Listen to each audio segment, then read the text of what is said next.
رسول اللہ صلی اللہ علیہ وسلم نے فرمایا اللہ نے ہمیں جو 2 دن دیے وہ ان دنوں سے دوسروں کی عیدوں سے بہتر ہیں. بھائی کیسے بہتر ہیں؟ آپ مسلمانوں کی عیدوں میں اور غیر مسلموں کی عیدوں میں فرق دیکھیں تو آپ کو بالکل واضح نظر آئے گا. غیر مسلم جب عید مناتے ہیں تو اس کی کوئی لاجک نہیں ہوتی.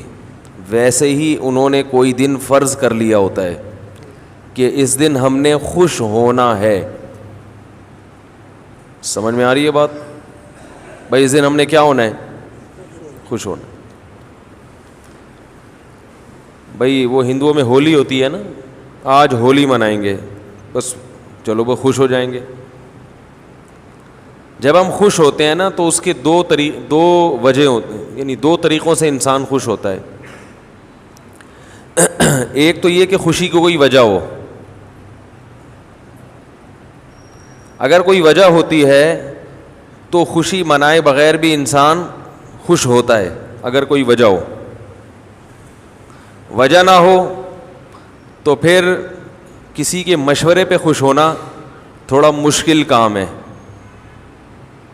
بھائی پھر لوگ آپ سے کہتے ہیں نا خوش ہو جاؤ، تو آپ کہیں کیوں خوش ہوں؟ ویسے ہی خوش ہو جاؤ. تو آپ خوش ہوں گے لیکن آپ کو خوش ہونے میں تھوڑا ٹائم لگے گا، اور پھر بھی اس طرح سے خوش ہو نہیں پائیں گے. وہ خوشی مصنوعی ہوگی، بناوٹی ہوگی. جیسے ایک ہنسی فنکاروں کی ہوتی ہے اور ایک واقعی کسی کو ہنسی آئے، دونوں میں فرق ہوتا ہے نا.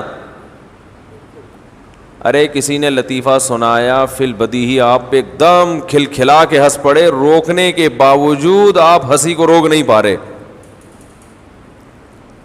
تو یہ ہنسی منائی نہیں جا رہی بلکہ باقاعدہ اندر سے ہنسا جا رہا ہے، اور اس کو روکنا مشکل ہے.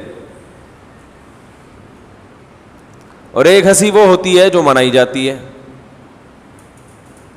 جیسے فنکار لوگوں کو ڈرامے میں اسکرپٹ لکھ کے دی جاتی ہیں کہ اس موقع پہ آپ نے کیا کرنا ہے؟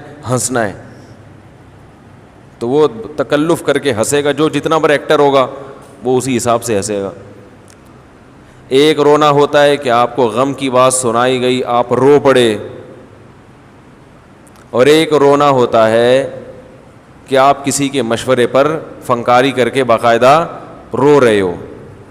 بہت سے لوگ مثال سب کو پتہ ہی ہے کہ وہ باقاعدہ آرڈر پہ روتے ہیں.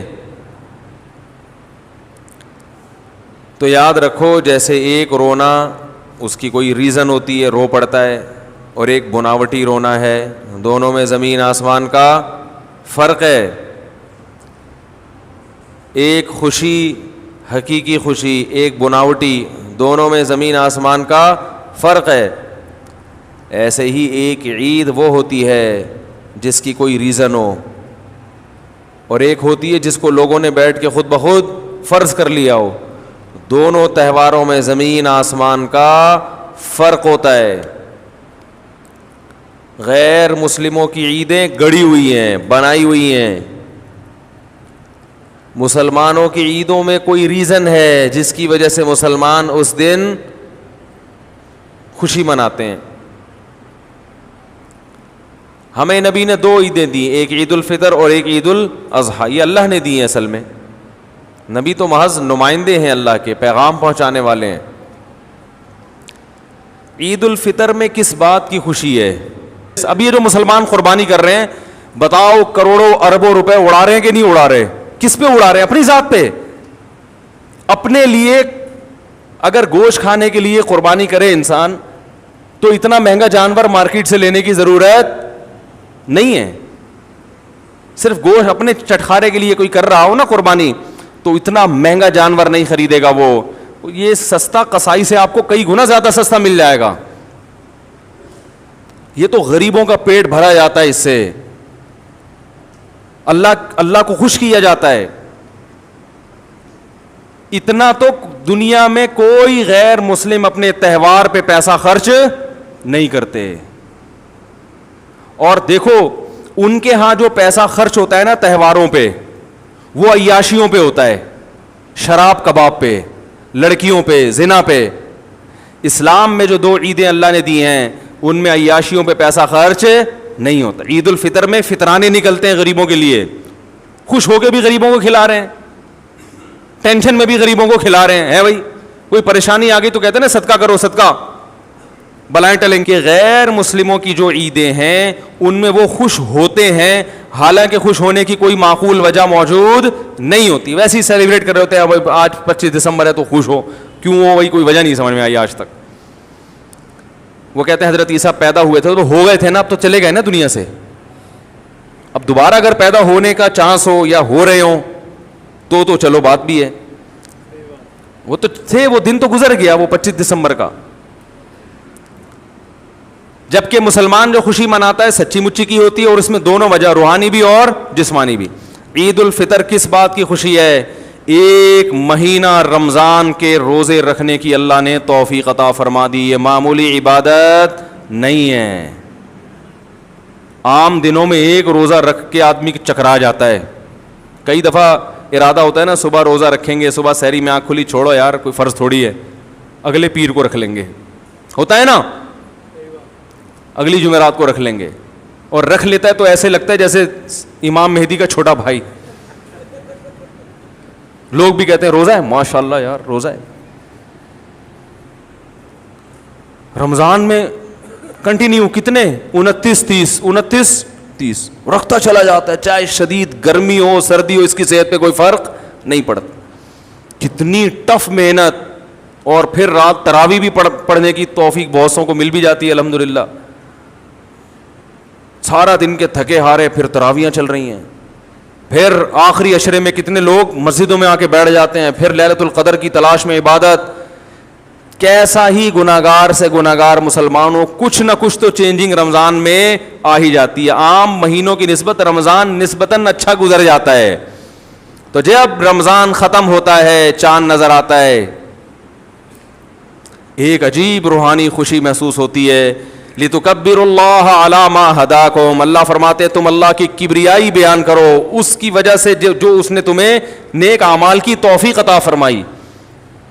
خوشی ہوتی ہے اللہ تمیز سے رمضان گزر گیا, روزے رکھنے کی توفیق تو نے ہمیں دے دی, عبادت کی توفیق تو نے. یہ روحانی خوشی عید کے دن ہوتی ہے. اگر یہ دن خوشی کا شریعت نہ بھی بناتی تو بھی خوشی ہو رہی ہوتی. اور دوسری خوشی ہوتی ہے جسمانی. 1 مہینہ کھانے کے بعد جب چھٹی ملتی ہے تو مزہ آتا ہے کہ نہیں آتا؟ میں عید الفطر والے دن پٹھان ہوٹل کے 2 پراٹھے صبح ناشتے میں لازمی کھاتا ہوں. کھانے نہیں چاہیے یہ ہوٹل کے پراٹھے میں بہت میدے کے بنے ہوئے ہوتے ہیں اور گھی بھی ہوتا ہے, یہ صحت کو خراب ہی کرتے ہیں, لیکن مزہ اسی میں ہے صبح ناشتے میں. کیا خیال ہے؟ وہ لال آٹا جو ہے نا فائبر والا, صحت کے لیے بہت مفید ہے, لیکن پراٹھے میں مزہ. تو ہم کہتے ہیں آج عید کا دن ہے, طبیعت سے کیا کرو, پھوڑ دو. ویسے بھی کولیسٹرول اتنا کم ہو چکا ہوتا ہے رمضان میں کہ اگر وہ چند دن کچھ پراٹھے کھا لو تو وہ کمی پوری ہوتی ہے, ٹھیک ہے نا, نقصان نہیں دیتا. ہمارے نبی عید الفطر میں صبح اٹھ کے کچھ تناول کرتے تھے, پھر عید کی نماز پڑھنے آتے تھے. حالانکہ ہمارے نبی کھانے پینے پہ حریص نہیں تھے, پھر بھی صبح اٹھ کے کھاتے تھے, یہ بتانے کے لیے کہ آج ہمارا روزہ نہیں ہے, آج ہم کھائیں گے. تو روحانی خوشی بھی ہے اور جسمانی بھی. 1 مہینہ کسی غیر مسلم کو بولو بھوکا رہ کے دکھاؤ, پھر تمہیں جب چھٹی ملے گی نا دیکھو کیسا مزہ آتا ہے. اور کئی دنوں تک یہ احساس رہتا ہے, کوئی چیز کھانے کی سامنے آتی ہے, ایک احساس ہوتا ہے روزہ ہے, پھر پتہ چل نہیں روزہ نہیں ہے, کھا لو. تو خوشی ہوتی ہے روحانی بھی اور جسمانی بھی. عید الاضحیٰ میں بھی ایسا ہی ہے. ایک روحانی خوشی عید الاضحیٰ کی, وہ خوشی یہ ہے کہ اللہ کے انتہائی محبوب خلیل اللہ جو ہر قربانی میں ہر آزمائش میں پورے اترے, اپنے معصوم بیٹے کو ذبح ہونے کے لیے لٹا دیا. اللہ کو یہ عمل اتنا پسند آیا کہ اللہ نے کہا کہ میرے خلیل کی محبت میں اس جانور کو ذبح کرو جو دنیا میں سب سے قیمتی سمجھے جاتے ہیں. دنیا میں خوراک میں سب سے لذیذ اور قیمتی خوراک گوشت سمجھی جاتی ہے. تبھی دنیا میں ہر دعوت میں گوشت کھلایا جاتا ہے, سبزی اور دالوں پہ نہیں ٹرکھایا جاتا. چاہے غیر مسلم ہو یا مسلم, دعوت کا لازمی جز گوشت ہے. آپ نے بیٹے کا ولیمہ کیا, بہترین قسم کے دال چاول پکایا آپ نے, اور اچار اور رائتا اور تمام لوازمات کے ساتھ,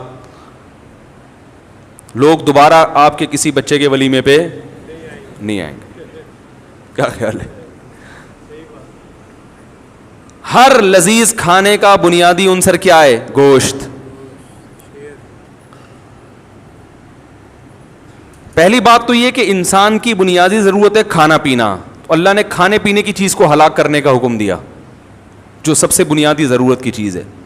نمبر 2, کھانے میں بھی گوشت, اور گوشت میں بھی یہ 4 جانور ہیں جن کا گوشت پوری دنیا میں سب سے زیادہ کھایا جاتا ہے, لہذا یہ سب سے قیمتی مال ہے کھانے کے لحاظ. اونٹ, گائے, دمبا اور بکری پوری دنیا میں سب سے زیادہ کھایا جاتا ہے. لذت میں بھی سب سے زیادہ, صحت کے لیے مفید بھی سب سے زیادہ. یہ جو گائے نقصان دیتی ہے نا, یہ وہ اس کی وجہ یہ ہے کہ ایکسرسائز نہیں, کھا رہے ہیں گائے, حرکتیں جو ہے وہ, یعنی وہ گوشت کھا رہے ہیں مگر حرکتیں گوشت خور جانوروں جیسی نہیں ہے نا. بھائی شیر گوشت کھاتا ہے تو حرکتیں بھی تو شیر جیسی ہوتی ہے نا, اس کی جھپٹنا پلٹنا. آپ گوشت کھا رہے ہو اور زندگی لائف بکری جیسی بیٹھ کے ہر وقت جگالی کرتے رہتے ہو, تو پھر وہ تو بات نہیں بنے گی نا. گوشت ان کو کھانا چاہیے جن کی ایکٹیویٹیز بھی کیسی ہوں, ان جانوروں جیسی ہیں جو گوشت خور ہیں. تو اللہ تعالیٰ نے جو سب سے مہنگے جانور تھے, یعنی اوور آل خوراک کے لحاظ سے, ان کو کاٹنے کا حکم دیا کہ یہ نفیس جانور ہیں, پالے بھی سب سے زیادہ جاتے ہیں, فائدے مند بھی سب سے زیادہ ہیں, ان کو اللہ کی راہ میں کاٹنا شروع کرو. اب دنیا چیختی ہے مسلمان کیا کر رہے ہیں, کیا ہو گیا بھائی؟ ایک ہی دن میں اتنا مال مسلمان ہلاک کر دیتے ہیں. ہمیں روحانی خوشی ہوتی ہے کہ ابراہیم تو اپنے بیٹے کو کاٹنے پر آمادہ ہو گئے تھے. اللہ اگر یہ قربانی قبول کر کے ہمیں بھی ابراہیم علیہ السلام کی صفوں میں کھڑا کر لے تو یہ مہنگا سودا نہیں ہے.